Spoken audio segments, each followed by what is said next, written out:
Hey, salut tout le monde, ici Jessica Humphries de Énergie Santé Optimale, votre ressource santé optimale en ligne. Chez Énergie, qu'est-ce qu'on adore faire? C'est d'aider les gens à trouver leur poids santé en faisant des actions simples. Est-ce que ça t'intéresse? Reste avec moi. Alors, on est vraiment content qu'il y a plein de monde qui ont aimé notre post d'hier où est-ce qu'on parlait au niveau des glucides. Comment choisir les bons glucides et démystifier un petit peu est-ce que les glucides sont bons pour toi ou non. Alors, si toi, tu veux le cadeau qu'on a donné hier, on a parlé de la charte de l'index glycémique. On a eu plein de gens qui ont fait un reach-out. On a décidé d'offrir un autre cadeau où est-ce qu'on a une petite vidéo où est-ce qu'on parle de l'index glycémique plus en profondeur et aussi l'impact que ça a avec le cortisol dans ton corps. Alors déjà, si tu veux celle-là, écris cortisol en bas et on te l'envoie gratuitement. Alors sur ça, aujourd'hui, on va continuer sur le thème au niveau de gestion de poids ou retrouver ton poids santé ou ton poids de bonheur. Comment qu'on peut le faire en gérant nos émotions? Puis je vais vous décrire un petit scénario et je veux savoir si tu te vois dans ça. Peut-être c'est pas exactement ça, mais peut-être tu peux voir un petit pattern.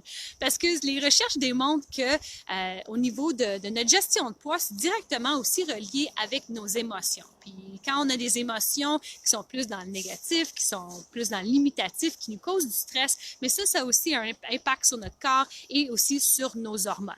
Alors, je te décris un petit scénario. Alors, tu es quelqu'un qui décide que finalement, je veux reprendre ma santé en main, je veux avoir plus d'énergie, je veux finalement perdre ce 10 livres.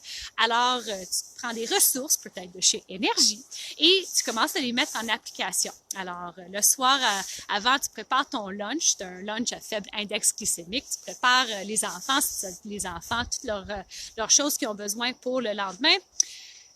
Tu fais une bonne routine de dodo, tu te réveilles du bon pied.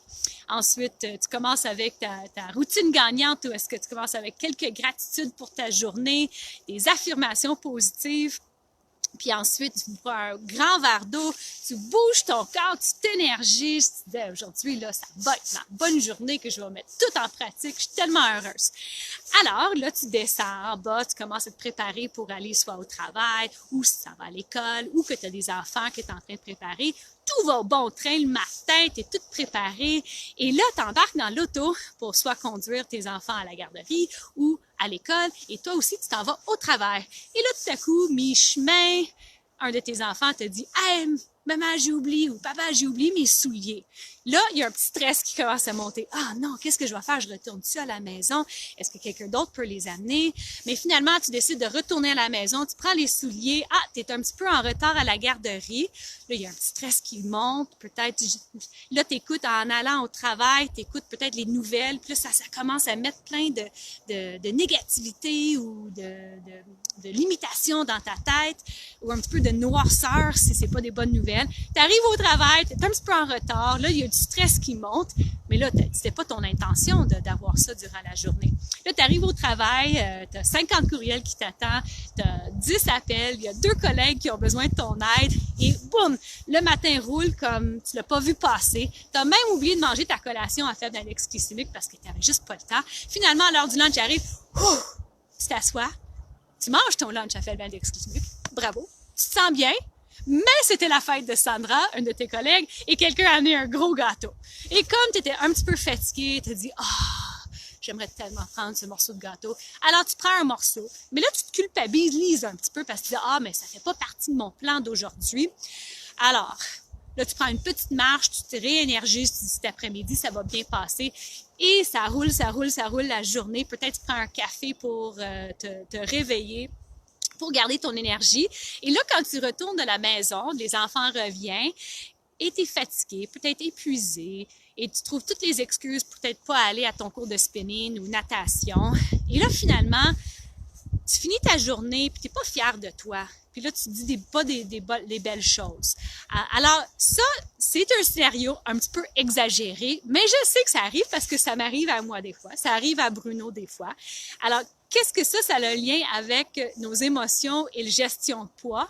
Alors, est-ce que même si on a des bonnes intentions durant la journée, nos émotions peut nous dérailler de notre plan santé. Alors, c'est pourquoi c'est important quand on a une émotion ou un changement dans quelque chose qui n'est pas sur notre plan, de prendre un moment, d'arrêter, de prendre 5 respirations, de juste être conscient ou consciente de qu'est-ce qui est en train d'arriver, c'est quoi l'émotion qui surmonte. 5 respirations, ça ne prend pas beaucoup de temps du tout. Puis ensuite, décider, est-ce que je continue dans cette direction ou est-ce que je peux faire un petit changement, altération, puis continuer sur ma voie. Et peut-être je fais ça 5 et 10 fois par journée, mais éventuellement, ça va devenir une habitude. All right. Alors, en espérant que ce scénario ou cet exemple t'a montré de comment que nos émotions peuvent prendre le dessus de nos habitudes de santé, même si on a des bonnes intentions. Ça arrive à tout le monde, mais on a des outils. Alors, en espérant que ça t'a aidé, si oui, tu peux écrire oui ou est-ce que tu te vois des fois dans ce scénario, tu peux l'écrire en bas. Et encore, si tu veux, le cadeau gratuit que Bruno et moi, on offre cette semaine, on parle de l'index glycémique, comment que ça peut affecter au niveau de nos émotions et aussi au niveau du cortisol dans le corps. Super intéressant. C'est une petite clé recette pour t'aider à comprendre un petit peu de comment mieux gérer ton poids au niveau en gérant tes émotions, mais aussi en mangeant des bons glucides dans ton alimentation. Alors, si tu veux notre cadeau gratuit, écris cortisol en bas. Ça nous ferait plaisir de rentrer en contact avec toi. Sur ça, si tu as trouvé qu'un de tes amis ou quelqu'un dans ta famille, ça représente un petit peu leur vie, le petit exemple que j'ai fait aujourd'hui, s'il te plaît, le partager sur ta page. Puis demain, Bruno et moi, on serait de retour pour continuer à donner des bons capsules sur comment retrouver ton poids santé, mais d'une façon qui est très globale. All right. Bye tout le monde. Merci tout le monde qui était avec moi.